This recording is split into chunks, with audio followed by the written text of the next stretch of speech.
in the bedroom was thick with the scent of lavender oil and Tunde's indifference. He was snoring, his back a cold wall between them, while Amina lay awake, her skin humming with a restless, electric hunger. Her body felt like a high-performance engine idling in a garage for 20 years. She reached for her phone, the blue light illuminating the frustration etched on her face. With a trembling thumb, she opened the dating app she had hidden in a folder labeled Utilities. Swipe, swipe, swipe. Then he appeared.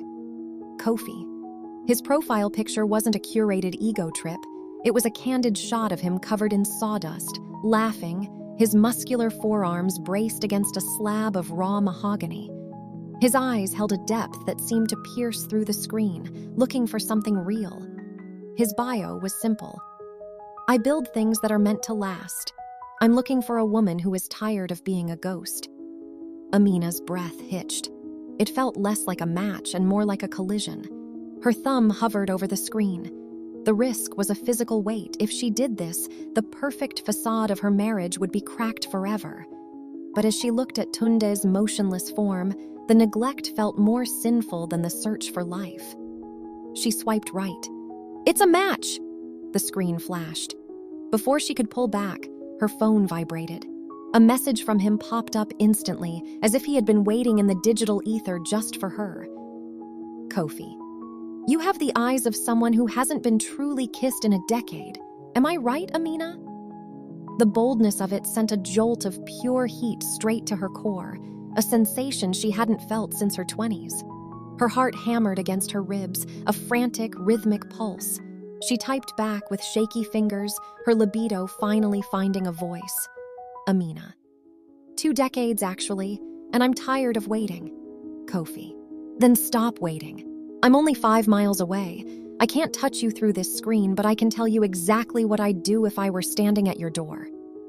As he began to describe the way he would worship the woman she had suppressed, Amina felt a thrill of danger and desire. The suspense of being caught was nothing compared to the suspense of finally being wanted. In that darkened room, while still legally tied to a ghost, Amina found the man who would ignite her second act. The tension in the house was a living thing, a coiled snake waiting for Amina to slip. A week after that first match, she was tucked into the corner of the velvet sofa in the parlor, her phone shielded by a throw pillow. Tunde was in the kitchen, the clink of a glass against the counter signaling his presence. Near, but as usual, emotionally miles away. On the screen, Kofi was sending photos of his latest wood carving, a silhouette of a woman that looked hauntingly like her. Kofi, I'm carving the curve of your neck from memory. I can still smell your perfume from the lounge. Amina's breath hitched. Her libido, awakened and demanding, sent a flush of heat to her cheeks. She began to type back, her fingers flying with a hunger she could no longer hide. The way you looked at me at the Skyview lounge, I haven't felt that alive since... The floorboard behind her creaked. Amina, who are you talking to? Tunde's voice was sharp, cutting through her private haze. She nearly dropped the phone, her heart slamming against her ribs like a trapped bird. She fumbled with the power button, but the screen stayed stubbornly bright, displaying Kofi's shirtless profile picture. Just a client for the restoration project, she stammered, shoving the phone face down into the sofa cushions. Tunde walked into the light, his eyes narrowed. For a man who hadn't touched her in years, he was suddenly draped in a suffocating sense of ownership. He reached for the pillow. You're working late. Let me see the piece they want restored. It's private, Tunde, an estate matter, she said, her voice trembling with a mix of fear and the lingering thrill of Kofi's words. He paused, his hand inches from the hidden phone. The suspense was a razor's edge. At that moment, his own phone buzzed in his pocket, a frantic, persistent vibration. He scowled, checked it, and his face went pale. The shadow of his secret debts suddenly loomed larger than his suspicion of her.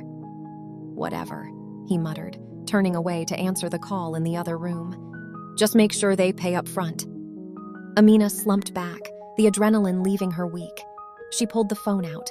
A new message was waiting. Kofi. I felt your heart race from here, Amina. Soon you won't have to hide. I'm coming for you. She realized then that the danger wasn't just in being caught.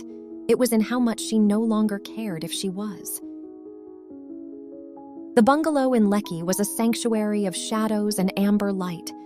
Outside, the Lagos rain drummed a frantic rhythm against the roof, but inside, the only sound was the heavy, synchronized breathing of two people who had waited a lifetime to find each other. Kofi reached out, his hand gently cupping Amina's cheek. The air between them crackled with years of unspoken longing, a tension that had finally reached its breaking point. When he leaned in, the kiss was soft at first, a hesitant question that Amina answered by drawing him closer. Every movement was a revelation. For Amina, who had spent years in a cold, distant marriage, the warmth of Kofi's embrace was like stepping into the sun. They moved together with a natural, rhythmic ease, the world outside the bungalow fading into insignificance. The romance was not just in the physical closeness, but in the way they truly saw each other for the first time. It was a night of reclaiming lost time, filled with the scent of rain and the quiet promises whispered in the dark. Eventually, exhaustion gave way to a peaceful stillness. Wrapped in each other's arms, the future felt certain for the first time in years. Kofi held her tightly, as if anchoring her to this new reality. However, that peace was shattered by the dawn. When Amina returned to her home the following morning, the silence was chilling. The heavy door to the master bedroom safe swung on its hinges, revealing an empty cavity. The life savings, the jewelry, and the legal documents, everything was gone. Tunde had vanished, leaving nothing behind but a scrawled note on the dining table. The debts are too high. They will come for you now. The romance of the night before was suddenly eclipsed by a cold, sharp fear. Tunde had not just run away. He had left her to face the consequences of his hidden life,